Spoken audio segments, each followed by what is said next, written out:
We're just gonna do it. We're just gonna do it to it. Where is... Hello. Alright.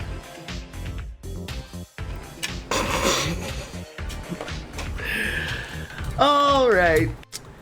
I got 10 minutes into a Cindy video last time I streamed, and part of my nefarious reason for streaming tonight was getting the absolute last bit of footage into the can so I can edit it, like, kind of all at once. Like, I have some of it edited, but I really kind of want to have it, like, all on the board.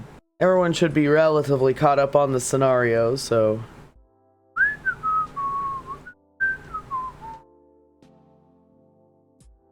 Alright, here we are. So, last time on LifePlusCindy, we were going to the Cure concert, and then we saw the Cure concert, and everything was good and fine, and we had fun. And now, it is the day after the Cure concert, which I'm sure Cindy is about to explain to us. We were 12 minutes in according to that time code, but I'm not going to leave off there. So we'll do exactly at 10 minutes. It looks like we are at Melba's Antiques. Melba, of course, being her nickname for the fortune teller character in Sims 2, a throwback reference to her old Sims community. Okay. What edit?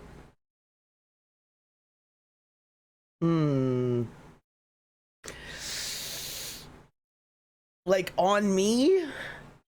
Lion ears? Well, I'll just look up cat ear. See what we got on that front. Alright.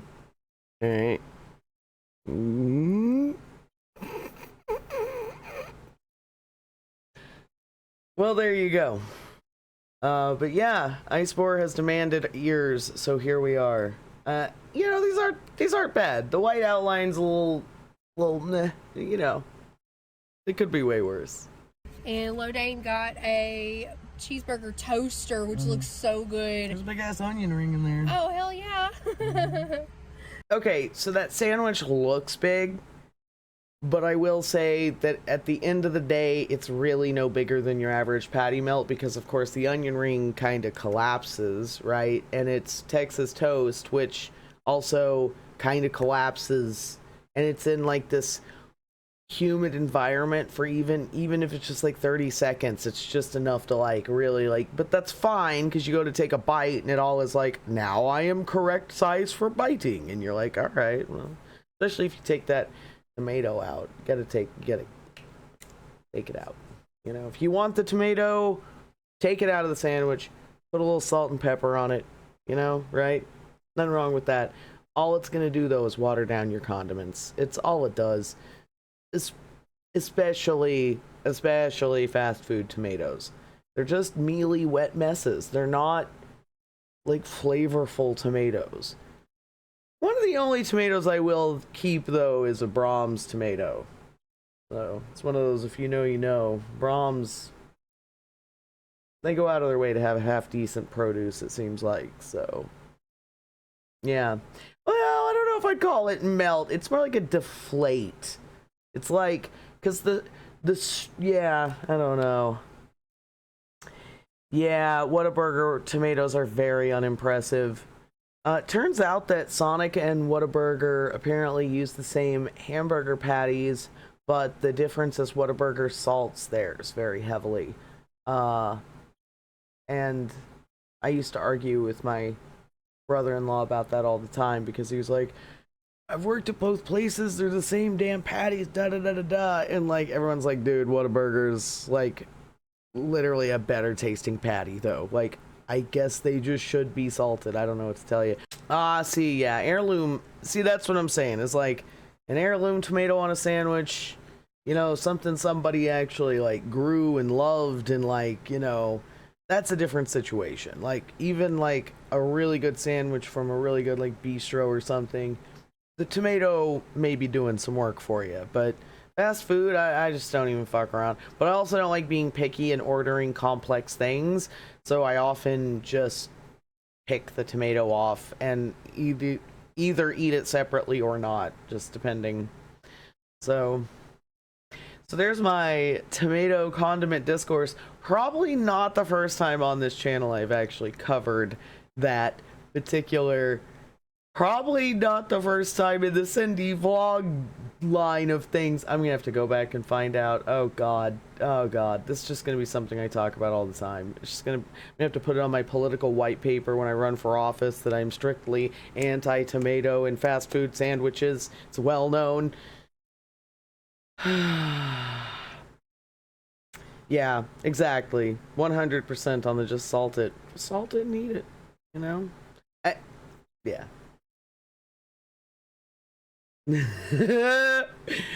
I order my food with, then I whisper to the tomato, "You were never wanted," as I pull it out and drop it on the tray.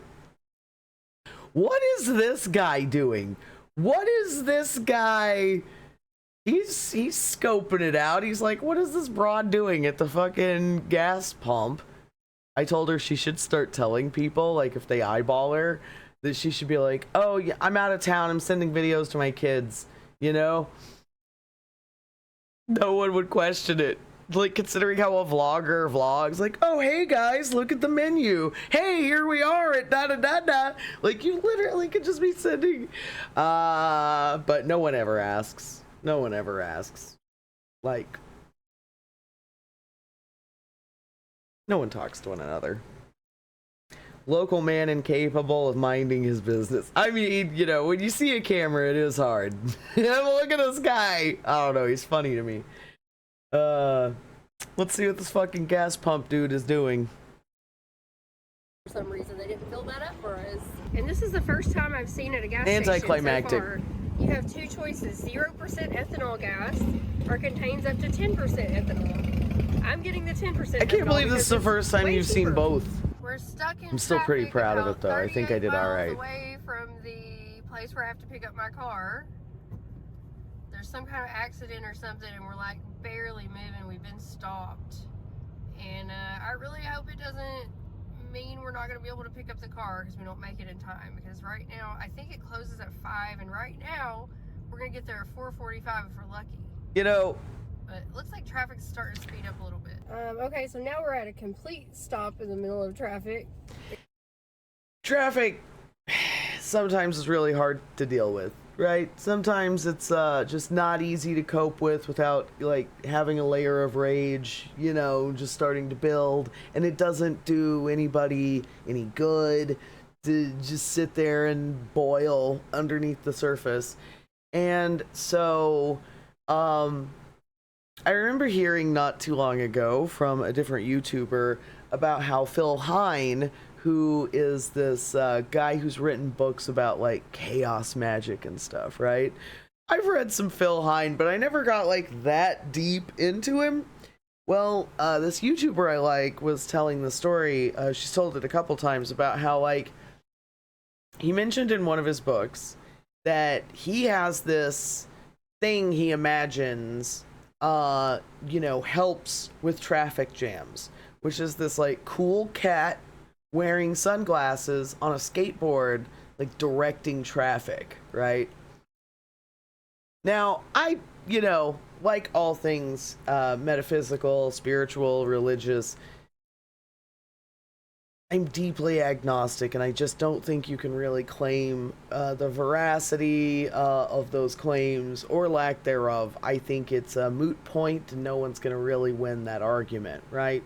So as a result, I entertain a lot of things, and if it was going to keep me from having road rage when I wasn't even behind the wheel, I'll employ it. So I was totally like sitting there at one point just like meditating on the idea of just like this really cool like kind of like Garfield looking cat like wearing sunglasses on a skateboard, like whatever the trouble is up there, and I have no idea what it is, but man, I can just imagine that cool fucking cat up there just directing traffic and telling people where to go, you know, to prevent the rubbernecking. And hey man, I don't know if it makes any kind of fucking difference in the world, but it made the difference in my ability to get through this infuriating moment of Oklahoma rubbernecking. You know, actually at the end of the day, it was Oklahoma inability to merge. They narrowed things down to one lane because of construction, and no one knows how to merge. And those that do know how to merge end up getting fucked because they do it correctly, and all the assholes who want to be assholes and zoom to the front of the line and merge over in front of everyone who's a sucker for waiting because they know how things work. Lawful neutral. Just lawful neutral. But really, we should be allowed to just kill those people, right? Like in Minecraft, we should totally be allowed to throw them in a pit of creepers. We should totally be allowed to, like, use a redstone device to just, like, blow up their Minecraft cart, right? Like, you know, they know what they're doing. Like, all right. It's okay. You will just imagine a cool cat on a skateboard wearing sunglasses directing traffic the next time you're stuck. And I'm glad that I've given that to you. And you can thank Phil Hine for it. So. Finally got my car back. And it sounds pretty good. Sounds pretty quiet. It's running right now. So hopefully everything's fixed. So Lodane is driving my car, I'm driving the rental. We're not gonna make it back to the rental place today, so we're going back to her apartment. We're gonna return the rental tomorrow. We finally made it back. And we are going to get food. We are very tired. We've been driving for a long. So the drive back from that dealership, you know, it should have taken a little over an hour. I think it took a couple hours because, you know, traffic got stuck both directions because they narrow it down on both sides. And while we were in traffic, though, like, I was trying to, like, jam out to music, but at one point, her car, or she got too close to her own car in the rental car, and the Bluetooth disconnected from my phone and, like, prioritized hers, and God knows what was going on in the car she's in as far as that's concerned. But, like, then, like, my system would not reconnect, and something about, like, the Maps app trying to broadcast directions over it made it continuously disconnect. So I was like, it's fine. I have this little Bluetooth speaker. I'll just jam out during this traffic jam on this little Bluetooth speaker. A handful of songs in, it beeped low battery. So I effectively ended up just, like, you know, I don't know if y'all have been there, just, like, basically got the phone, like, right behind your head or on your shoulder or whatever, just so you can have it in one ear while trying not to lose your mind in a traffic jam that makes no sense entirely because everyone's inconsiderate. Cool cat on a skateboard. And we are going to get food. We are very tired. We've been driving for a long time. But my car, I'm in my car now, and the rental is at Lodane's place, and we're gonna go into the steakhouse and try to get some dinner before we go to bed. Going to a place called Logan's Roadhouse, which I assume is very similar to Texas Roadhouse. Identical in every way except for name. I got my eye on you. Front of Logan's Roadhouse, that's a pretty tree. I don't know what that is. Like, I wouldn't surprise me if they were owned by the same company. I'm too short to show you they the are sign, identical. but it's up there. There's Yee music playing inside. Oh yeah, we're going in. We're on the wait list. We're in here waiting. They said it's gonna be like a 10 or 15 minute wait. Are you prepared? I am ready.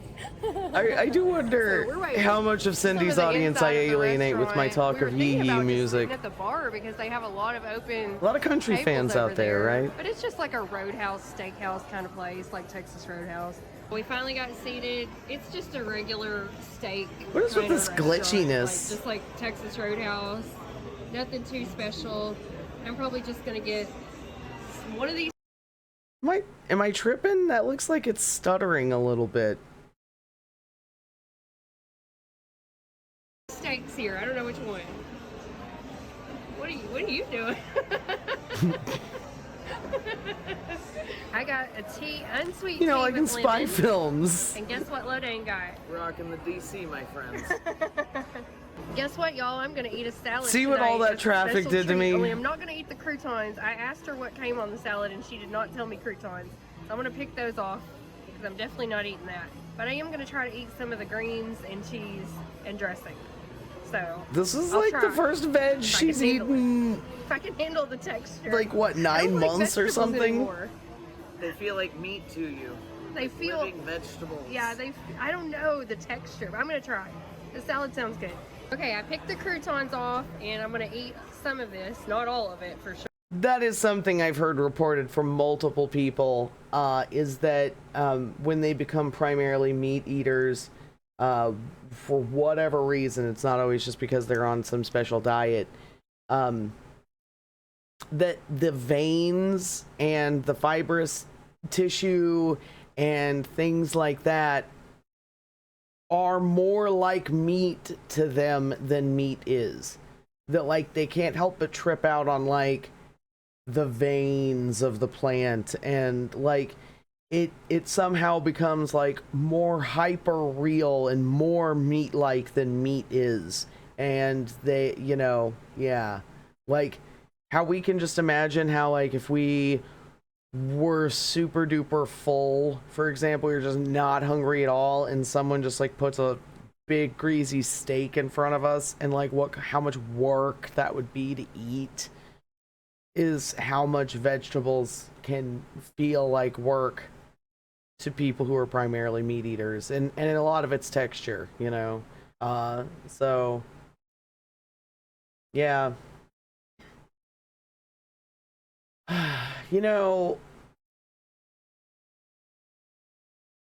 Yeah, I can see it. I really can. I argued with that idea in my head a lot, and I mean, it seemed absurd the first time someone told me about it, but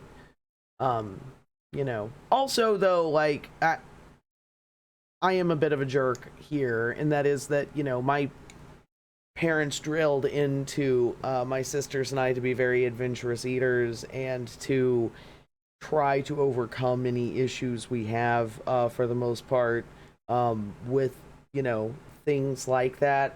Not that there wasn't, they found things disgusting and they didn't want to eat them, that's fine, but like, they really just did not trust kid palate, and therefore, like, one of the people I know who has this vegetable issue is a relative of mine, and so I do encourage him to try to find things that he finds agreeable.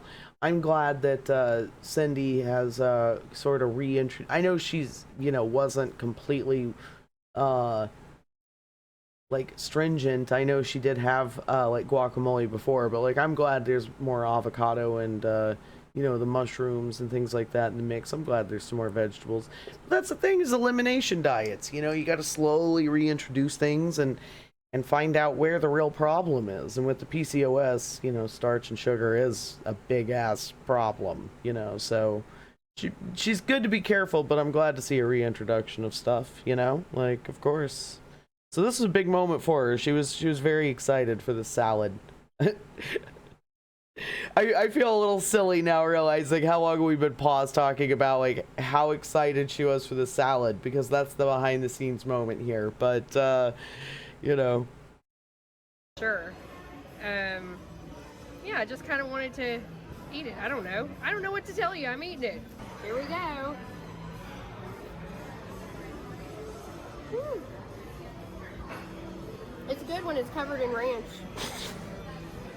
Video by deepfakes.com. She's not really eating a salad. Sandwich. I don't know. Chicken bacon peppercorn sandwich? No idea. No idea. It's It got looks like a good. Parmesan peppercorn sauce. I have no memory of eating the sandwich. All Yeah, right. it's a grilled chicken sandwich at the end of the day. I got a ribeye, 12-ounce ribeye with garlic butter, and these beans are barbecued baked beans, but they're for Lodane to take home. I'm not going to I have a memory of these Your beans. own beans. Don't tell people how I live. So we've got home beans, and a steak, and then I ate some of my salad. I'm gonna eat a little Didn't bit she more just of it. cut other parts of Lodane wrote beans. Do not spill. Oh yeah, it kind of shows up. Yeah, well. She scratched beans into the to-go box. My bean box. Yes, with my beans. We just dropped the rental car off. It's the next morning. I don't think I vlogged anything after we